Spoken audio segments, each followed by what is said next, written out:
Hola, ¿qué tal, amigos?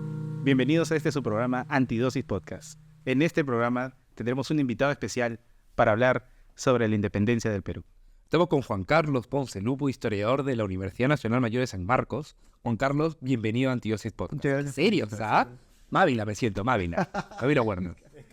Lo merece, ¿eh? Lo merece. Oye, ¿de qué vamos a hablar, Juan Carlos? Bueno, vamos a hablar sobre la independencia y en realidad tratar de contextualizar al público sobre cómo se termina gestando este proceso y cómo este proceso da inicio da inicio a la República en el Perú. Increíble. ¿Qué te parece el invitado que te traigo? Sublime. Un invitado sublime, de costa. Me halagan. Sí, yo creo que el objetivo es romper estos mitos que nos han dicho en el colegio, ¿no? Como que... No sé, ya vamos a hablar. Un poco del discurso que están manejando hace poco. La narrativa, Cierto grupito... fue con narrativa. Grupo de borgoñeses, dices, ¿no? ¿Grupo de borgoñeses? ¿Te gusta? A ti te gusta, a ti te encanta que España, que sí, que esto, que lo... Juan Carlos, podemos empezar con los antecedentes para que la gente entienda y entrar en el contexto real de la independencia. No en el contexto de que San Martín llegó y que se durmió en Paracas y vio ¿cómo se llama? Las parigualas. Las parihuanas Y la bandera y... ¿Cuál es el contexto real? Olvídate de las banderas y el cuento de Valdelomar, eso te cosa. Sí, me olvido de Sí. eso. Yo solo sé que se embarcaron en embajadores. Linda playa, ahí me voy a veranear. Sí, Dios mío. Sí. Ya, los antecedentes son bastante complejos en realidad, porque al hablar de la independencia del Perú, en realidad tenemos que situarnos en el contexto de una guerra que inicia en Europa, en 1808, en España específicamente, y que trajo consigo la crisis de todo el sistema monárquico español. Esa crisis del sistema monárquico provoca que un vacío del poder ante la ausencia del rey. Al no haber un rey, ¿quién toma el poder y quién ejerce el control del poder en España? Y lo mismo sucede en sus colonias, que al no haber un poder en la metrópoli, hay un vacío de poder que nadie sabe cómo cubrir. Lo que genera un contexto que es una primera etapa de la independencia, de la independencia como una primera etapa que podríamos llamar de las juntas de gobierno. Se comienzan a aparecer pequeñas juntas autónomas de gobierno formadas por notables de las ciudades importantes como Chuquisaca, como Quito, como La Paz, como ¿Lima? Lima no. Lima no. Posteriormente el Cusco, o sea, varias juntas de gobierno que aparecen a lo largo de todo el continente de América española y que toman el gobierno a nombre del rey. Muchas veces desautorizando a la autoridad central del virrey en las ciudades capitales, en este caso, en el caso del Virreinato del Perú, en el caso del Virreinato del Río de la Plata, el caso del Virreinato de Granada, y cada uno de los virreinatos que estaban vigentes para ese contexto del siglo XIX, de inicio del siglo XIX. Eso genera que comiencen a aparecer también ideas autónomas dentro de cada una de estas juntas de gobierno. Y estas lecturas autónomas cuestionan el poder central del virrey y la lejanía de la autoridad virreinal hacia América, por lo que comienzan a generarse conflictos dentro del espacio social y político del virreinatos americanos. Esto a la par conlleva en que en la misma península hay todo un contexto de qué hacer también, porque estaban con todo el ejército napoleónico invadiendo la península ibérica. Sí, España está de terror. El rey claro, el rey estaba cautivo en Bayona, nadie sabía nadie sabía qué hacer. Lo único que quedaba ¿Pero dónde estaba el rey? en Bayona. En Bayona. Nadie sabía qué hacer en ese momento. Y se forma una junta de gobierno. Esta junta de gobierno trata de darle algo de legitimidad a lo poco que quedaba del gobierno autónomo español, porque Napoleón impuso a un rey, a su hermano, José Bonaparte, Pepe Botella. conocido como Pepe Botella, y todo era un vacío, o sea, hasta que se consolida esta junta de gobierno en 1810 y comienzan a tratar de generar un sistema legal que pueda legitimar esta autonomía de política que se trataba de ejercer en medio de la guerra napoleónica. Hasta que en 1812 se firma las Cortes de Cádiz. Firma la Constitución cadizana y le da un nuevo sistema político a todo los dominios españoles. Una constitución liberal. Bueno. Claro, que es la Constitución de 1812 y que da paso al liberalismo político español al liberalismo político tanto en España como En todas sus posiciones. americanos. Claro. No en todas sus posiciones, pero sí, o sea, ahora, ¿qué novedades trae esto? Y eso es lo importante. Por un lado, equipara legalmente a los españoles americanos y a los españoles de la península. Ambos quedan en igualdad de condiciones jurídicas. Pueden enviar los candidatos pueden enviar representantes hacia las cortes, y había un gobierno más paritario entre todos. Además de otro conjunto de nuevos reconocimientos políticos. Sobre todo, por ejemplo, en el caso de los indígenas, que es lo más interesante, que les reconoce la ciudadanía. Ahora, también ese concepto de ciudadanía es importante, porque ya no estamos hablando de los súbditos del rey, estamos hablando de ciudadanía. Claro, estamos hablando Estamos haciendo ese Claro, claro. República. No, sino es un cambio de lenguaje político. Claro. Más que del sistema político así, es del lenguaje de la época. Ese cambio de lenguaje es importante para entender cómo en este nuevo periodo se va a generar una nueva lectura de lo político que va a terminar trayendo a lo largo del proceso de independencia nuevas ideas y nuevos cambios en el lenguaje de los actores, que van a legitimar ideas como qué es la nación, quiénes son los ciudadanos que van a conformar la nueva república, cómo se tiene la misma república como tal. O sea, esos cambios en el lenguaje van a ser claves para poder entender el nuevo mundo político que empieza a surgir en ese contexto. Y América va a ser importante para ese cambio, porque va a ser un laboratorio importante de nuevas ideas políticas, pero también de cómo se crea un nuevo sistema político. O sea, porque ya no estamos hablando de una monarquía. O sea, ya saltando un poco en el tiempo, ya no, el único intento monárquico de ese periodo, aparte de las ideas que surgieron del Río de la Plata con San Martín y su grupo que querían crear una monarquía, es el Imperio Mexicano. Pero después van a ver que todo... Bueno, y Brasil, ¿no? Pero igual es otro cantar. Es otro cantar. Claro, porque igual queda un Braganza encargado de la corona y se quedan hasta 1899. Claro, porque a diferencia, creo, de España, en el caso de Portugal, creo que ellos envían a los reyes. Sí, traslada a la corte. Traslada a la corte. Sí. Y gobiernan Sí. y después regresan a la península. Pero hay otro tema, o sea, regresan porque también se les estaba cayendo todo si no regresaban. Al final termina como, o sea, dejan a un encargado de la corona, hay una especie de pequeño conflicto y bueno, de la colonia de Brasil, y se crea un imperio de Brasil. Claro. Pero en el caso del resto de repúblicas hispánicas, o sea, hay una apuesta por el republicanismo. Y esa apuesta por el republicanismo justamente quiebra con el orden monárquico y viene la gran pregunta: ¿qué hacemos ahora con este nuevo sistema político? ¿Cómo lo construimos y cómo lo transformamos? O sea, ¿cómo lo hacemos nuestro? Y eso es todo un debate que va a generarse. Pero ya, ese es un punto.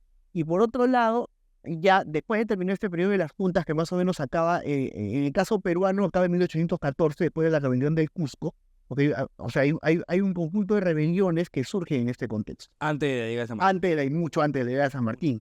1800, la rebelión de Tacna, la rebelión de Huánuco, la rebelión de Cusco. O sea, son con Pedro o con De Sela, ¿no? Los Tacna. los hermanos Angulo en el Cusco y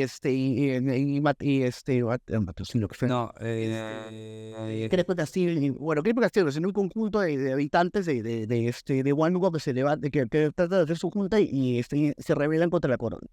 Pero ahí viene el asunto. O sea, hay un contexto hay un descontento que se está manifestando en estas rebeliones. O sea, hay que entender que la independencia no es un momento que surge de la nada. Claro. Ya hay un proceso previo de levantamientos y el descontento social que existía en el virreinato, y que no solamente se reduce a ese periodo de tiempo específico, sino que podemos ir hasta mucho más atrás. Si nos vamos al siglo XVIII, cuando se da el cambio de monarquía, o sea, cuando se rompe el pacto Habsburgo y llegan los Borbones al poder de la corona española, hay un cambio que justamente aparece con las reformas borbónicas, que empieza a transformar todo el sistema político y todo el sistema administrativo, y eso genera malestar. Y ese malestar genera una gran cantidad de levantamientos. O sea, la historia de Carlos Ofelam utilizó, por ejemplo, 140 levantamientos alrededor de todo el virreinato del Perú para mostrar que existía un descontento y un proceso de movilización que justamente termina con Tupac Amaru, que es el gran contexto de rebeliones del siglo XVIII, que de alguna manera cuestiona la autoridad política que ejercían los españoles en esta parte de sus dominios en América. Y eso justamente queda como un antecedente de un gran malestar Claro. que ya se estaba gestando. O sea, no lo pongo como si fuera un antecedente de la independencia, pero ya había un malestar. O sea, la gente está pidiendo que haya casos. Claro, porque, porque erróneamente Sí. creo que la figura de Tupac Amaru la usan como un tema de un prócer, una cosa así, cuando creo que no se está dando en el contexto. No hay, Tupac Amaru no piensa en una realidad del Perú como tal, ¿no? Se da en otro contexto. Claro, Porque está en ese contexto justo de las reformas borbónicas y todo este contexto que... claro, porque la idea de Tupac Amaru como el prócer más es una invención del velasquismo, o sea, como tal, es parte de la narrativa del gobierno revolucionario, pero Tupac Amaru sí simboliza un descontento que hay en el mundo colonial. O sea, por lo menos en el mundo colonial peruano del sur andino hay un descontento bien marcado y fuerte contra las autoridades españolas. O sea, la población, aparte, eso también hay que tomar en consideración, y eso lo vamos a ver en la independencia, la población en las comunidades necesitan estos momentos de crisis para también enarbolar sus propias banderas locales. Y eso se va a mostrar mucho, o sea, va a aparecer mucho, o sea, comunidad peleándose con comunidad, o familias peleándose con familias, aparece eso, es lo más normal del mundo. Pero en este contexto en específico, el nivel de violencia es tal que hay comunidades que se arrasan por completo, o sea, gente que se mata con descontrol. O sea, por ejemplo, la segunda fase de la reunión de Tupac Amaru hay una violencia quebrada. Sí. Pero, Pero cuéntanos ese... pero sobre todo cuando la rebelión pasa al Alto Perú, bueno, lo que es la audiencia de Charcas, la guerra pasa allá en los cercos de La Paz, los levantamientos en Chayanta. O sea, hay un nivel de violencia tan brutal que mueren miles de personas, tanto en batalla como por consecuencias de la guerra, por las hambrunas que se desatan, por enfermedades, por un montón de cosas. ¿Hay algún cálculo de las bajas que hubo en No ese periodo? no quiero dar cifras exactas, porque ahorita tendría que confrontar las cifras que dan desde cómo se modeló Lewis hasta Charles Walker, pero el nivel fue bastante alto y sí afectó mucho en tanto el sistema productivo como también el orden político en ese lugar. Pero regresando otra vez atrás del tiempo, Más atrás. regresamos adelante. Adelante. ¿Regresamos dónde? Regresamos adelante. No, es que está como Volver al futuro. el Doctor Strange. Ahí. Ah, Wow. Pero sí, Acá nada es la línea temporal. Pero ahí se me fue. Volviendo un poco al tema, regresando, ese contexto seguía todavía latente por sobre todo en la zona central y el sur andino peruano. Y eso va a ser importante porque cuando ya llega la independencia como tal, porque hay un contexto en el que hay cierto todavía, el malestar está latente, la autoridad colonial sigue funcionando, pero todavía hay un miedo por parte de las autoridades españolas, o en general de este grupo de españoles y criollos, de que vuelvan a haber levantamientos dirigidos por indígenas, como el de Tupac Amaru, que puedan terminar golpeando al sistema político y al orden social. Que esta idea que reconvierta todo este orden, generalmente ya de por sí, se va marcando mucho peor cuando aparece este contexto de juntas y se levanta en el Cusco. La rebelión del Cusco, por ejemplo, fue tan grande porque se desplazó hacia el Alto Perú y se desplazó hacia Arequipa. Y con tantas comunidades indígenas que estaban con el miedo de que se vuelva a repetir una escena similar a la de Tupac Amaru. En ese contexto también había el miedo de que existan rebeliones de esclavos. Tenías unos años antes lo que había pasado en Haití. O sea, Claro, es verdad. O por último, que hay una ruptura con la metrópoli, como había sucedido unos años antes para las 13 colonias en Norteamérica. O sea, hay un contexto en el cual hay un miedo. O sea, es como que ya están pasando cosas. Están pasando cositas. Hay problemas y se están dando voces de que se necesita un cambio. y qué tan en la zona andina esta élite indígena, qué tan fuerte era Cuando llegas a la independencia, porque tenemos eso, ¿no? Tenemos estas clases, ¿no? Los criollos, los mestizos, pero también tenemos una élite indígena, ¿no? Que a veces como que en la historia no nos enseñan que vive una élite indígena. claro, Se pasan por alto esa parte. ahora, para hablar de la élite indígena hay que tener dos momentos, uno previo a Tupac Amaru y uno post Tupac Amaru. O sea, pero en medio de eso, sobre todo en el siglo XVIII, cuando aparecen las reformas borbónicas, la élite cacical indígena ya se estaba comenzando a cuestionar. La misma administración colonial cuestionaba la existencia de estos individuos de la indígenas que servían como mediadores entre las autoridades coloniales y las comunidades indígenas. Por eso, durante la administración borbónica, comienza a aparecer la figura del alcalde de indio. Este alcalde de indio, que es una autoridad que se elegía por las propias comunidades y no por un derecho de sucesión, como sí sucedía en el caso de los cacicazgos, comienza a ser cuestionada con mucha mayor fuerza y empeora después de la rebelión de Tupac Amaru. Porque ahí ven que hay un problema con esas autoridades, hay un problema por las sucesiones, hay un problema por esas autoridades que pueden volverse en caudillos y líderes que puedan dirigir este tipo de levantamientos, por el compromiso que también tuvieron varios líderes indígenas durante ese proceso de la rebelión, tanto a favor de Tupac Amaru como a favor de la propia corona, que que empezó a ser cuestionada con más fuerza y empezó a decaer. Cuando llega la independencia, ya muchas autoridades ya estaban cuestionadas. O sea, muchos caciques ya no eran caciques legítimos, sino eran lo que se llamaba un cacique ladino. O sea, eran caciques que habían sido, que habían ingresado prácticamente a dedo por los propios españoles. Claro, acá a diferencia de los caciques de sangre, que ya venían, que venían con una legitimidad, la nobleza. que parte desde el tiempo de la conquista. Claro. También hay que tener en consideración una cosa, que estos caciques o estas noblezas indígenas o estas autoridades cacicales, muchas veces la idea que tenemos de nobleza es una idea que los europeos traen a América durante la conquista, esa nobleza de mayorazgo, no sé, de que existe la sucesión, ya.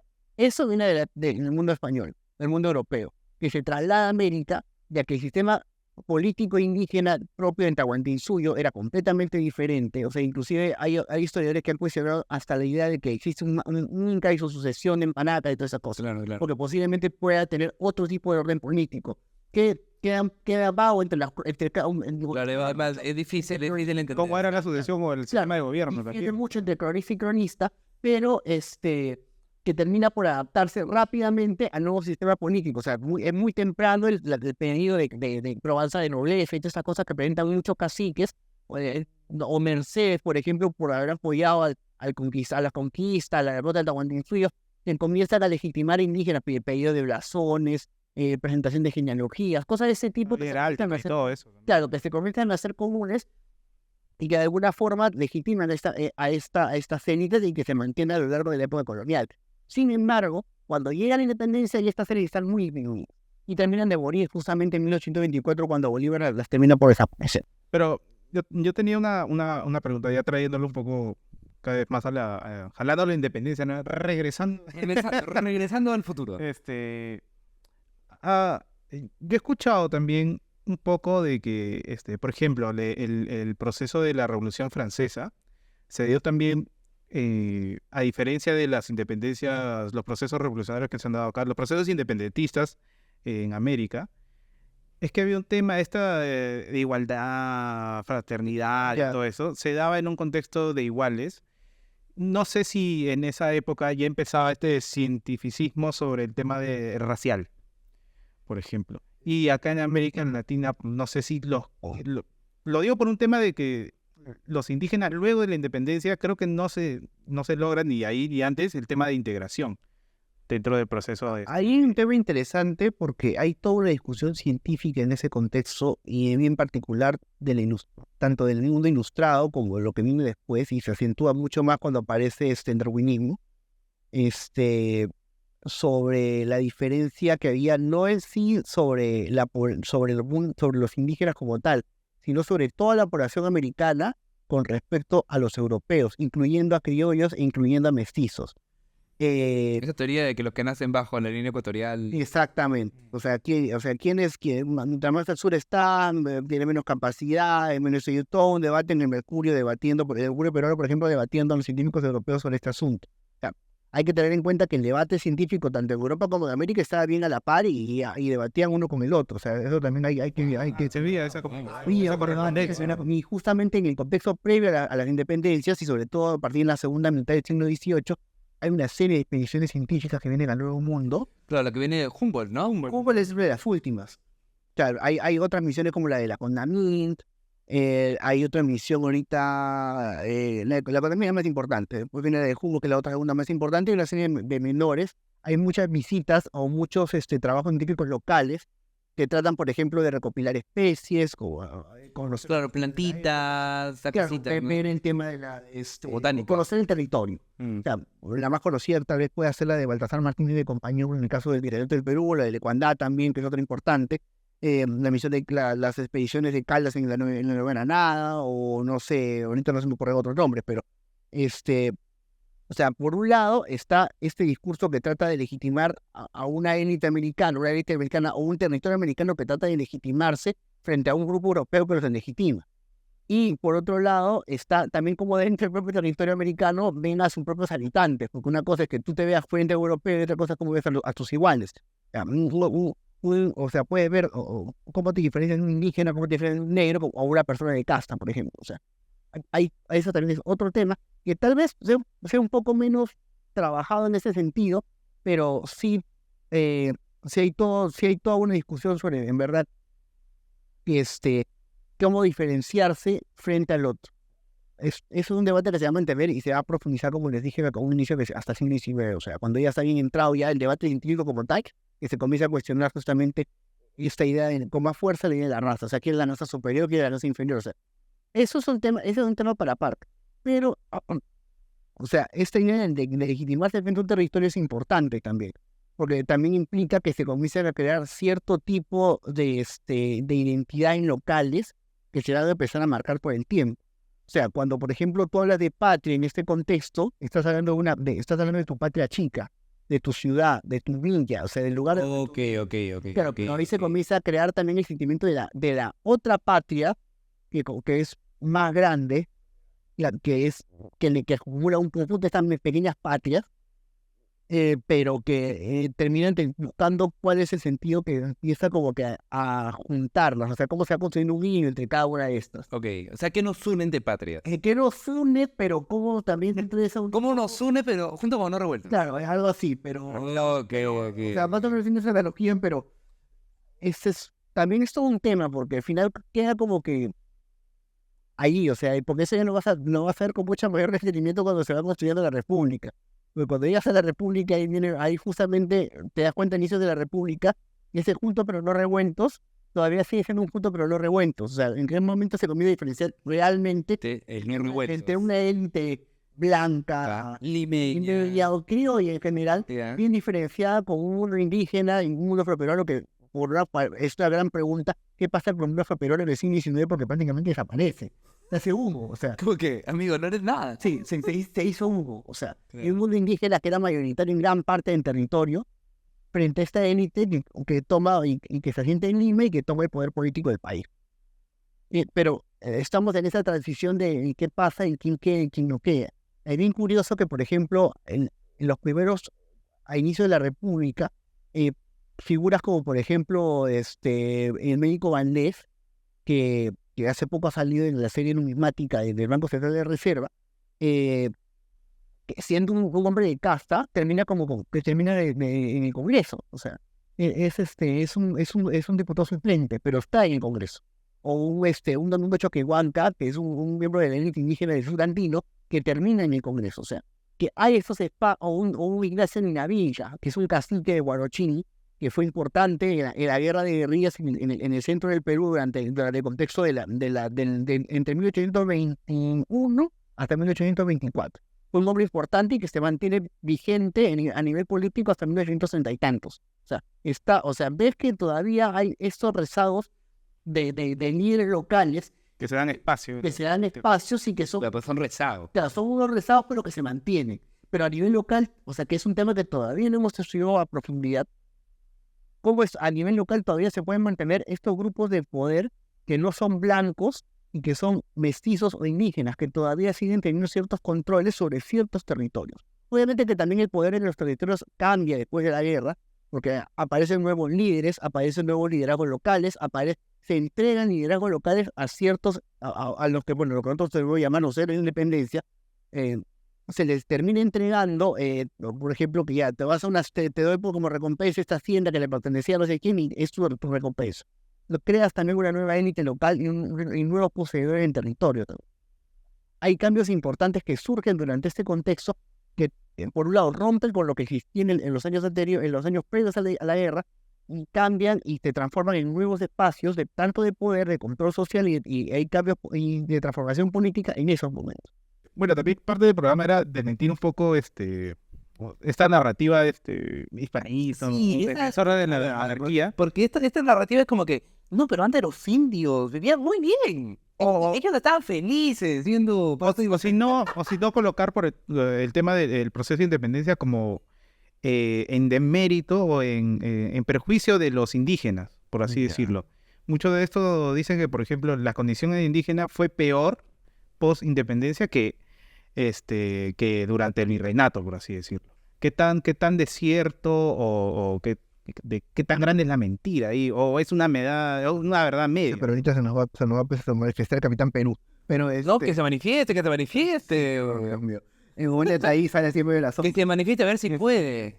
A ver si Invocamos puede. a Vania. Así. Está acá tu... Vean, pero... ¿Sabes cuál es el gran problema? Es que hay una retórica bien particular, porque, o sea, lo que utilizan como justificación, o por lo menos lo que he detectado en varios de estos discursos hispanistas es, por un lado, que el hecho de que se mantenga una élite indígena, que eso es lo que conversamos hace un rato, era una garantía que había un orden o una estabilidad en ese espacio. Y por el otro es el trato, la evangelización, el régimen de las comunidades que permitan esas cosas, ya. Eso lo utilizan como un segundo pretexto. Pero ahí viene el tema. Y esa cosa de la élite indígena, como les estaba mencionando hace un rato, y ahí viene el otro punto. O sea, ellos muchos reivindican el gran imperio español y que no sé cuánto, que no sé qué. Pero eso funciona muy bien para su narrativa bien tranquila hasta el reino de los Habsburgo. Vienen los Borbones, cambió todo, o sea. Son 200 años, ¿no? Y tú ves que su narrativa llega ahí, que el imperio, que Carlos V, que no sé cuánto, que la Cruz de Borgoña, que por cierto tampoco era la bandera del imperio, sino era una bandera de guerra, que después fue asimilada, una bandera, diría como bandera, era un estandarte. Ya. Claro. Voy a retirar mi bandera. Retira, él pone su cuarto, tiene la que tiene, él tiene la huifana y la Cruz de Borgoña. Imagínate. No éramos colonia, éramos virreyes. ¿Tienes una foto de Lady Di ahí? Yo tengo una foto de Que me has hecho acordar, No degeneremos. justo el Capitán Perú, creo que me salió... No miras que tiene la Cruz de Borgoña. No, sino que como hace poco creo que se celebraron los Juegos bolivarianos en Chuquisaca, Tenemos los jugos partidos. en Chuquisaca, en Bolivia, y la bandera de Chuquisaca sigue siendo todavía la Cruz de Borgoña. Claro. Ya, y el leoncito que era la mascota, creo que se agarraba y ponía sus dedos en sangre, una cosa así, y se marcaba la cara con la Cruz de Borgoña, porque era la bandera de la ciudad de Chuquisaca. Claro. Y el otro, no, mira que esto es un reminiscente. Ay, no. Oh, Dios mío.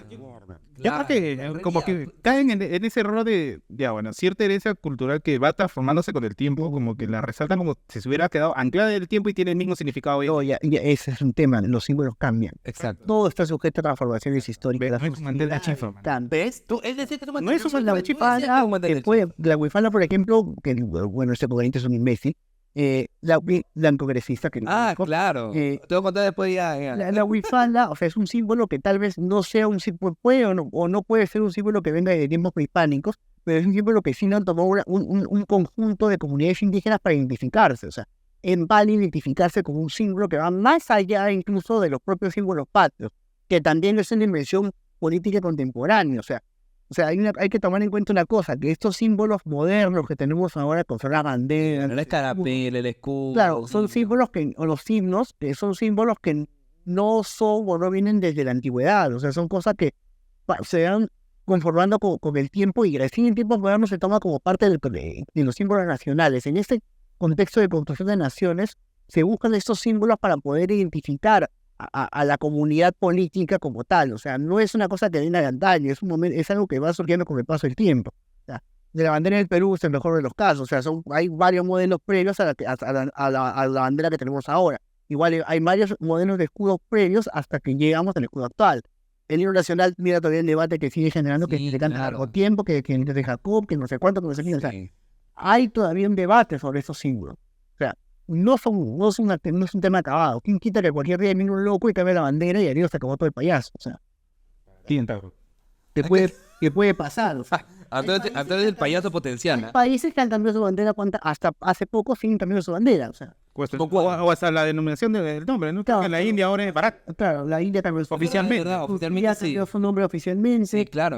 Por ejemplo, Bueno, Finlandia ahora cambió su nombre también, que es Sí. Suatini. O sea, hay varios países. Bueno, la bandera de Estados Unidos siempre se le agrega una estrella, se le quita su estrella, la de Kennedy ha cambiado, ¿no? Claro, o sea, o sea, los símbolos cambian con el tiempo. O sea, igual siguen identificando a la comunidad política, a la nación, pero cambian con el tiempo. O sea, es...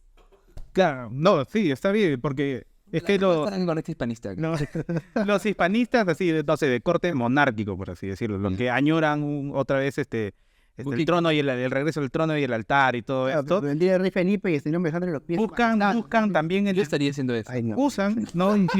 Instrumentalizan al mundo andino, viendo justo esta herencia cultural que puede haber, bailes, vestimenta, como rezagos de herencia hispana, y lo intentan tomar a su Claro, favor hay y que- decir que, miren, que en el mundo andino es ultra católico, ultra conservador, deberíamos volver un sistema No, y hay- anterior a eso, Hay algo ¿no? que es verdad. Es un tufillo así. Una cosa que sí hay que reconocer, bueno, no hay que reconocer, es algo que lo vemos todos los días, o sea, todos acá tenemos la herencia hispánica, o sea, es imposible negar eso, porque hablamos español, tenemos una cultura cristiana que está bien insertada en el mundo occidental, o sea, estas cosas son legítimas, o sea, existe, o sea, no lo podemos negar. El problema es usarlo como un absoluto para decir, bueno, esto otro es malo, esto es lo bueno y esto es lo único. Ahí viene el problema. Cuando este grupo viene, no, ustedes niegan esto, niegan lo otro, pero eso es lo que somos, ya, nadie lo está negando, o sea, estamos acá, o sea, hablamos español, hablamos esto, pero otra cosa, utilizar eso para disminuir a la comunidad. Para disminuir al otro, claro. Utilizar eso para decir, bueno, su cultura es inferior a la mía, su cultura es superior a la mía, o sea, eso, ahí viene el problema. Y justamente estos grupos hispánicos son especialmente eso. Aparte de negar históricamente algunos sucesos como la explotación indígena en el mundo colonial, que no le iba a negar que hubo una mita que mató miles de personas, muriéndose en Potosí. No, pero ellos la niegan, ¿ah? Claro, La niegan. nadie va a negar que hubo un montón de comunidades eran trasladadas o migraban completas para ir justamente a cubrir las cuotas que les exigían las minas. Nadie le va a negar que hubo un montón de gente trabajando gratis en haciendas, o sea, que prácticamente vivían a situación de esclavitud, o sea, de semi-esclavitud. Claro, y eso incluyendo las haciendas jesuitas, que también lo toman como un ejemplo, porque los jesuitas también son una cosa y varias cosas que también tomar por ahí. Claro, o sea, ¿por qué esas producciones indígenas son reducidas? O sea, ¿qué criterios qué le quedan para reducir? reducir? Claro, o sea, varias de estas cosas, Magdalena. Magdalena. Corrección. Sí. O sea, varias de estas, o sea, hay un montón de...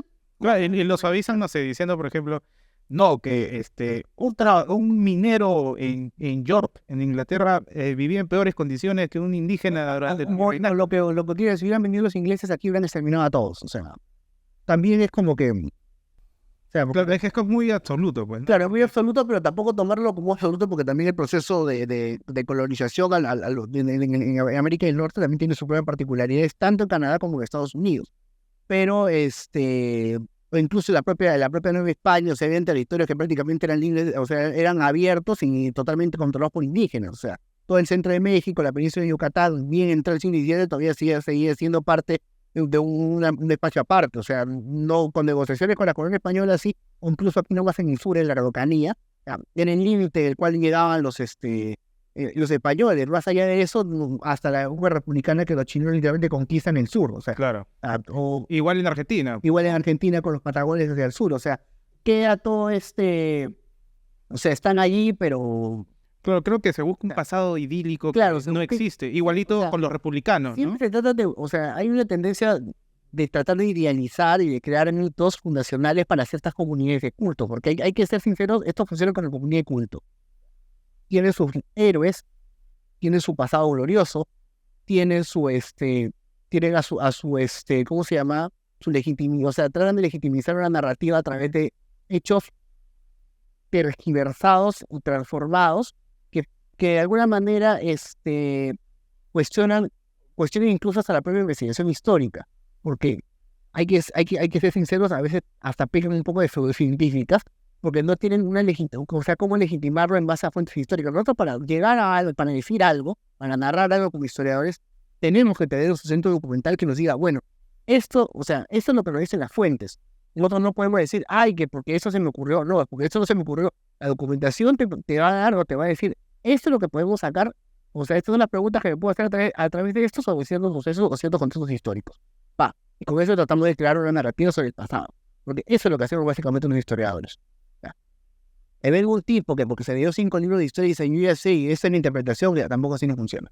¿Cómo quién? ¿Cómo? Bueno, como todo esto es loquito que Pues estos loquitos que paran de hacer podcast, que se están que no se octubre se va a ir a flagelar y ir de San Martín. Oye, el 12 de octubre parece un día bien raro, ¿no? Porque se van al monumento de Colón, que ya lo daron al libro, y se juntan los hispanistas, restan en latín, y están estos grupos también higienistas. Pero necesitas sacar la mierda. No sé, de mi perspectiva, los dos grupos están totalmente equivocados, son anacrónicos y no sé. Siento que ¿Tú vas al Perú? Odias al Perú, ¿no? Tú odias al Perú. Odias. porque yo soy chileno.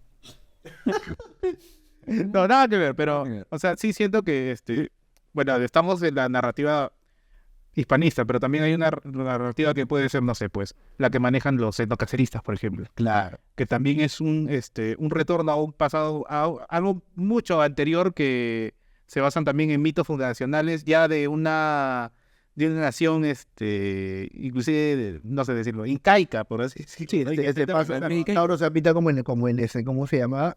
Como el mito Incarri. Pero Sí.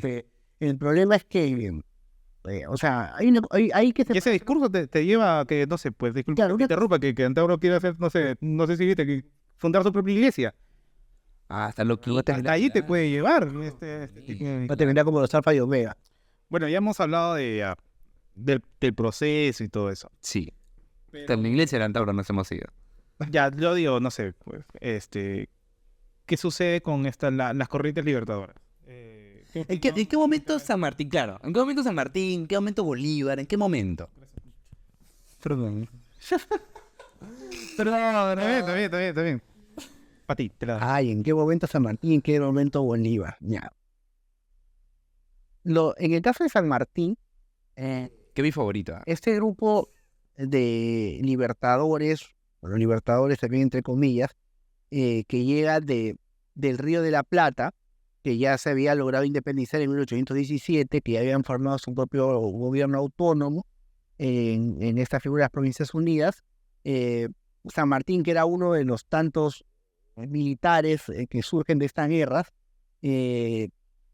deciden formar una expedición y ir hacia Chile. Y verán Chile, la gran batalla de Maipú, crea la República de Chile, y viendo las circunstancias de que si no le aseguraban, y además teniendo en cuenta que hacia el norte también había una campaña libertadora, que estaba ahí, bueno, que en este caso ya había independizado el nuevo reino de Granada, y bueno, en este caso que incluía también a lo que es la actual Venezuela y Colombia, que estaba yendo hacia el sur, viendo el contexto de la guerra, y viendo que Lima era un problema, se embarcan una ¿Cómo? ¿Viendo que Lima era un problema. ¿Por qué? Ahora es tu problema. Era la capital virreinal y ya hubo un antecedente que en la época de las juntas, desde Lima se mandó la represión hacia cualquier movimiento juntista que apareciera en ese contexto. O sea, se reprimió los movimientos de juntas en el Alto Perú, los del mismo Perú, los de Buenos Aires y todos los O de... sea, militar y administrativamente era lo más fuerte Claro, que había en la era región. donde se controlaba la administración central en la corona. Para el caso de América del Sur, en el caso de la Nueva España es muy diferente. Pero sale,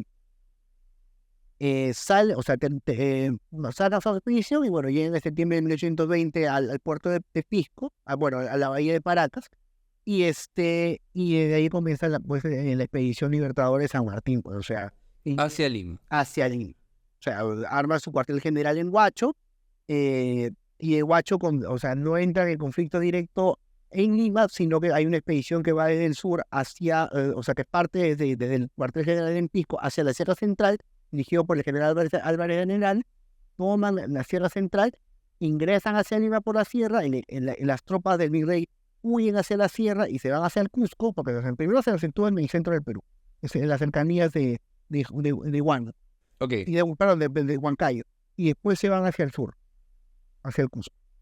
De Tarma hacia el Cusco. Sí. ¿Qué estás confundiendo acá? Bueno, discúlpame, con esta dedicación está en 5 velocidades. Se va se van hacia el sur, hacia el Cusco, y desde ahí la administración colonial gobierna el sur y la gobierna el Alto Perú, y se parte el Perú en dos. Fuera de que en diciembre de 1820 el norte ya había declarado su independencia. Toda la intendencia de Trujillo ya había la independencia. Claro. Y, o sea, el marqués de la Torre Tales salió a jurar la independencia ante el pueblo, en el balcón en Trujillo, y ya, pues, y todo el norte empezó a independizarse. Bueno, San Martín entra a Lima el 15 de julio y declara la independencia el 28 de julio. ¿Cómo es recibido San Martín al entrar a Lima? Mira, ahí es un tema complejo, porque hay una cosa que antes de entrar antes de que San Martín entre a Lima había pánico en la ciudad. O sea, sí que hay que reconocer un pánico terrible, porque nadie sabía qué día nos iba a pasar. ¿Qué es lo que pasa en toda guerra? Nadie sabe dónde te va a llevar la guerra. Y Lima, justamente como ciudad, y como ser la capital virreinal, y ante toda la cantidad de rumores que había, todo el mundo entró en pánico. San Martín entra, trata de calmar a la población de alguna manera, porque la población está exacerbada, o sea, obviamente que tenía sus grupos de apoyo ya asentados en Lima. O sea, por ejemplo, hay una red bien interesante de correspondencia que aparece a los meses previos, el año previo a que San Martín llegue a Lima, donde se comienzan a cartear, por ejemplo, desde la expedición de Cochrane a la costa central, con personas aquí en Lima. O sea, ya había una red de apoyo aquí internamente. Pero esa red de apoyo era un grupo, pero había otros que estaban totalmente en contra de la independencia, donde estaba la élite española que funcionaba acá, parte de la élite criolla, sectores acomodados, comerciantes que sabían que esa guerra iba a afectar todo su patrimonio, todo. La población puede ser que en algún momento se mostrar efusiva por todo el ceremonial y todo lo que generó la juramentación de la independencia, la proclamación de la independencia y todo lo demás, pero a la par también hay un miedo porque no sabías qué iba a pasar, ¿no? O sea, porque después, a los meses más que pasa lo de la independencia, la guerra sigue, porque la guerra continúa, porque tiene todo el ejército virreinal, asentado en el sur peruano, y que todavía sigue enfrentándose y que están empezando a avanzar hacia el centro del Perú otra vez.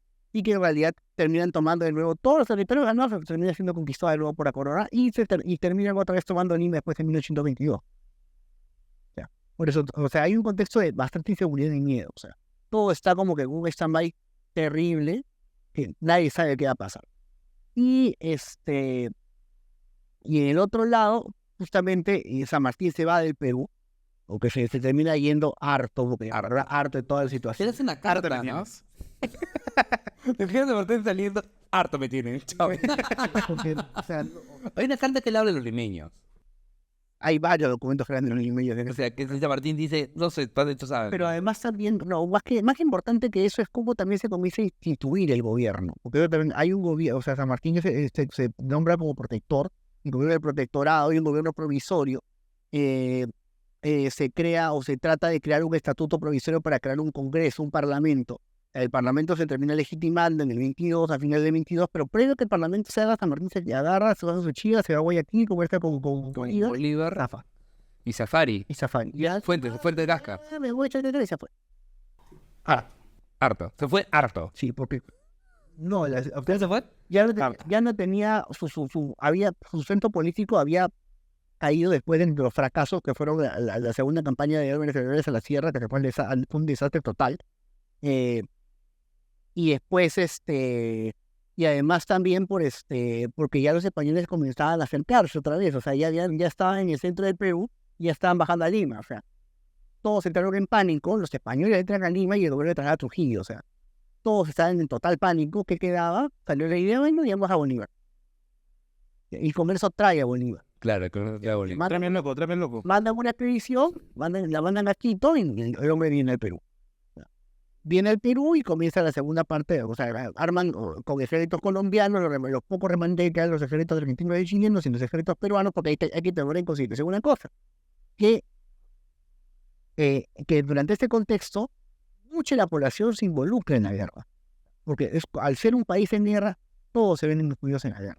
Todos van a la guerra. Todos van a la guerra. O sea, así no vayas a enfrentarte en el campo de batalla, pero todos están a merced de cómo se mueven los ejércitos que están en conflicto. O sea, la población indígena de la costa, de la Sierra Central, es la que más se involucra en la guerra. Todo el corredor que va desde Huánuco hasta Huamanga, todo eso es un corredor de guerra permanente durante todo ese contexto. Y las comunidades indígenas o bien se crían al Ejército Libertador o bien se crían a los realistas, exactamente. Pero están ahí en constante enfrentamiento.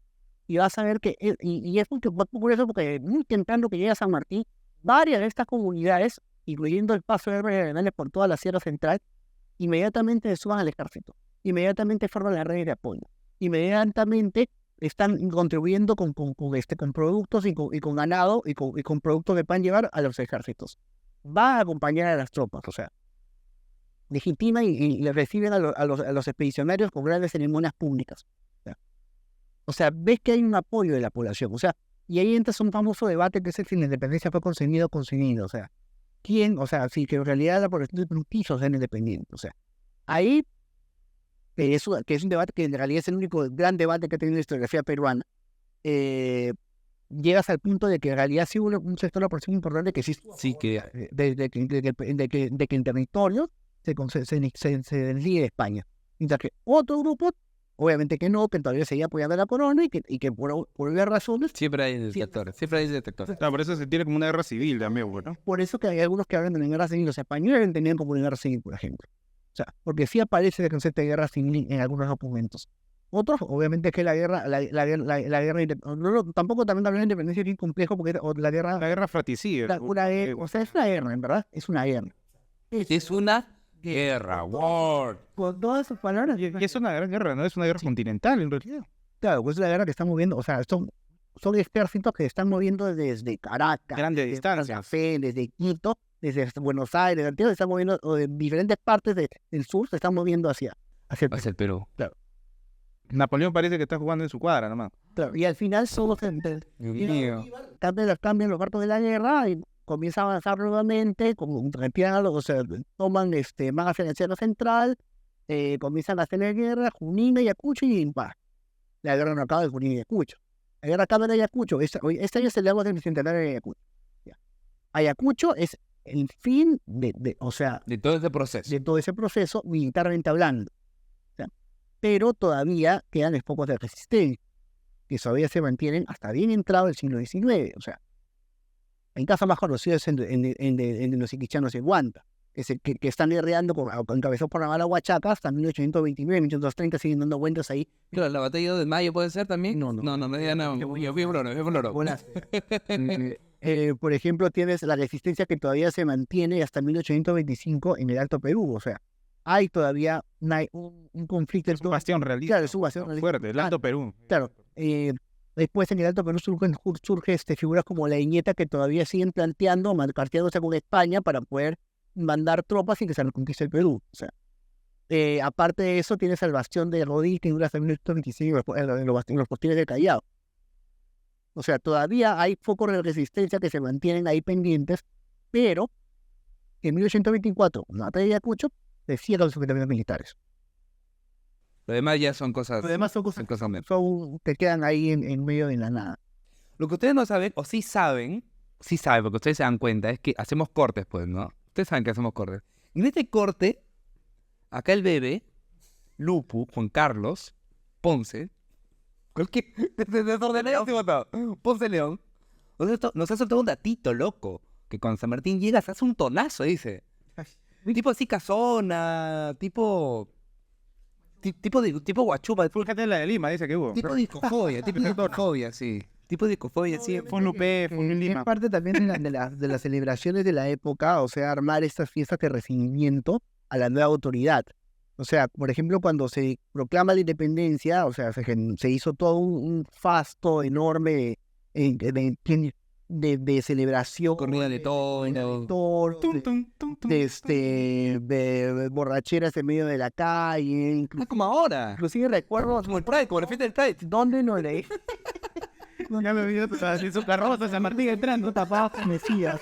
Pero recuerdo que en algunas, no me acuerdo dónde diablos leí, o sea, que sacaron la efigie del rey ¿Qué el cosa? Palacio de Gobierno, Manuel, el güey. Palacio del Virrey, y la tiraron y la isla quemaron. Está bien borracho. O sea, la gente ya así es También, Como cuando pintaron ahí el San Martín. El San Martín. Claro, y mientras que tenía a todo el mundo aterrado por lo que pasaba, pero igual, o sea, tirándole dije. pero era la cosa de que era el momento del año. Pero, Claro. o sea, eso te... Para que después venga Torretal. No, eso en verdad, o sea, hay un traslado de ceremonias en época colonial que se trasladan al periodo republicano, los primeros años de la República, que se van reinventando con la República.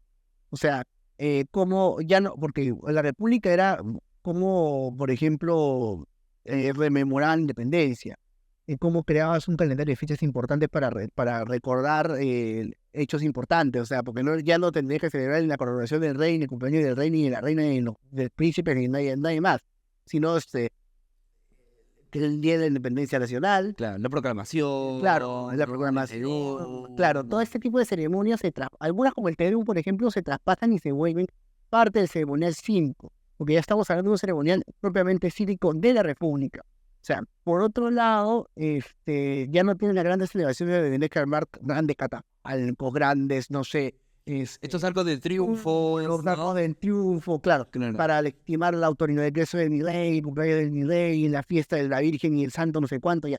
Esas cosas todavía se mantenían, pero bueno, pero tenías un nuevo régimen político que te daba justamente esa posibilidad de crear un nuevo ceremonial, que ya no implicaba el gran fasto colonial de la época barroca y todo lo demás, sino ya era otro tipo de ceremonia pública. Lo Pero llora Burgos. ¿Qué cosa? Lo llora Burgos. Todas esas fiestas perdidas. y eso se ha mantenido en el tiempo, o sea, porque el propio ceremonial ha ido cambiando con la República. Pero ahí vienen los contextos de demoración más importantes, o sea, los 25 años de independencia, los 50 años, los 100 años, los 200 años, los 150 años. Uy, estos 200 años han sido bien. Uy, imagínate en los primeros 5 años. Puta, pueden ser los 5 primeros y los 5 últimos. ¿Pueden? Han sido deprimentes de ver esos 200 años. Porque mira, si tú comparas la celebración de los 100, por ejemplo, hoy día... Somos salados, ¿no? Somos salados porque justo nos toca la pandemia. No, siempre todas las celebraciones siempre pasa algo. O sea, porque en los 100 años también, no sé... Se quemó Palacio. Se quema Claro, se quemó Palacio. En el, ¿cómo se llama? En el sesquicentenario, un terremoto. O sea, olvídate, ese último la pandemia. O sea, siempre pasa algo, pero lo curioso es que a pesar de que se quemó Palacio en todo lo que pasaba, porque también estaba remodelando Palacio de Gobierno, el Palacio Virreinal era horripilante. Sí, era bien Arquitectónicamente era horrible. Sí, era bien Sí, feo. O sea, ya no era, ya esa época era una cagada. O sea, de por sí los virreyes se quejaban de lo horrible que era el palacio, imagínate después. Pero y pasando los años, te parece que caía pedazos. Que no daba más. No, nada más, ¿verdad? Pero hubo todo un gran ceremonial público, grandes construcciones, grandes fiestas. Claro, la Plaza San Martín, Claro. el Hotel Bolívar. Hubo un sesquicentenario que se celebró con el pleno gobierno de la Revolución de las Fuerzas Armadas, donde como no se organizó la celebración, porque justamente venían de la tragedia del terremoto de Yungay, se priorizó la parte académica, por ejemplo, y se creó esta comisión del sesquicentenario, que además también de algunos monumentos, placas y otro tipo de manifestaciones conmemorativas, dejó como legado los 86 tomos de la colección del sesquicentenario, que es la más importante fuente para consultar documentos sobre independencia Juan Carlos, ¿y qué reflexión? de Roberto Ortiz. ¿Qué reflexión? No. Pero ¿qué reflexión te deja todo o sea, qué te ha dejado o te está dejando este episodio? ¿O ¿Qué le puedes decir? qué le puede decir al público? ¿Qué le puede decir al público? Ay, ¿qué le puedo decir al público? Difícil pregunta. Difícil pregunta. Difícil respuesta. Uy. Ni San Marcos te da esta pregunta, ¿ah? Marco, me echa esa pregunta. Bueno, ¿qué mensaje le dejarías para este mes de fiesta? Para este mes de fiestas, Que tomes ese pavionta, importante. no chupen mucho. Ponlo para la reflexión, pues, ¿no? Una lupa se saca, puede ser más bien. Porque entender este proceso de la independencia es complicado. O sea, mírate el episodio que no es un tema cerrado. Claro, no es un tema cerrado, es un tema complejo.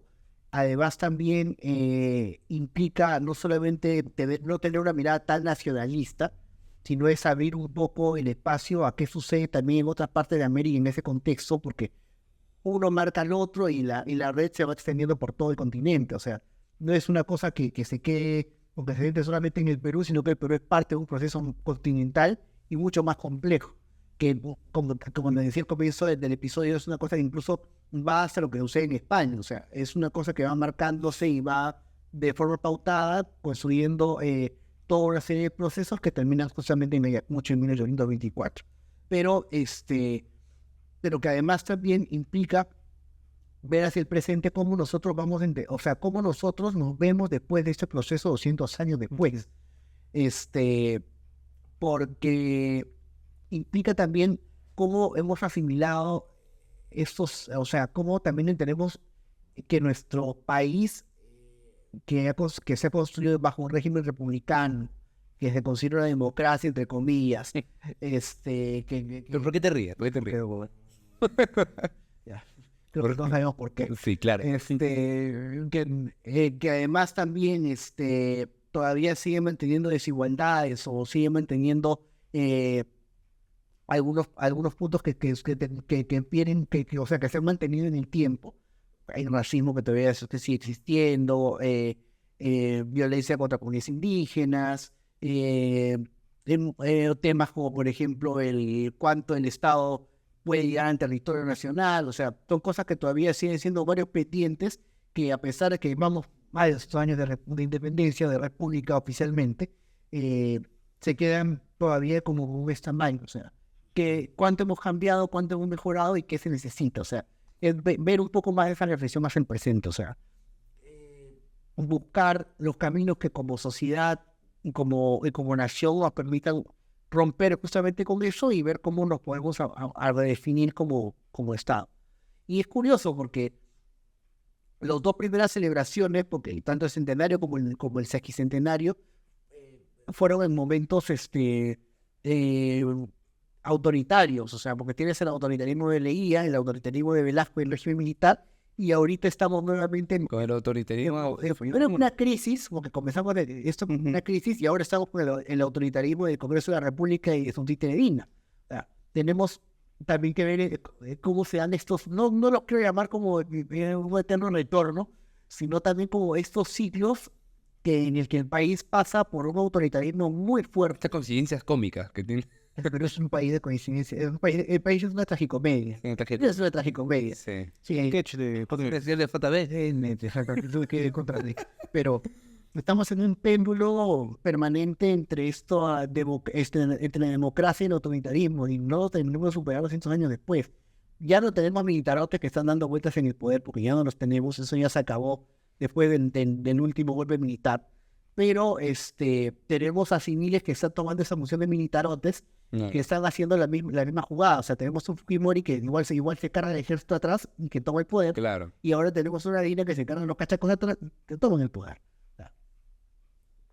¿Qué hemos cambiado en estos 200 años? Esa sigue siendo la gran pregunta, y creo que dejaría al público y lo dejaría al final abierto para ver qué viene. ¿Qué pasa? ¿Qué sucede? Si es que llegamos al tricentenario.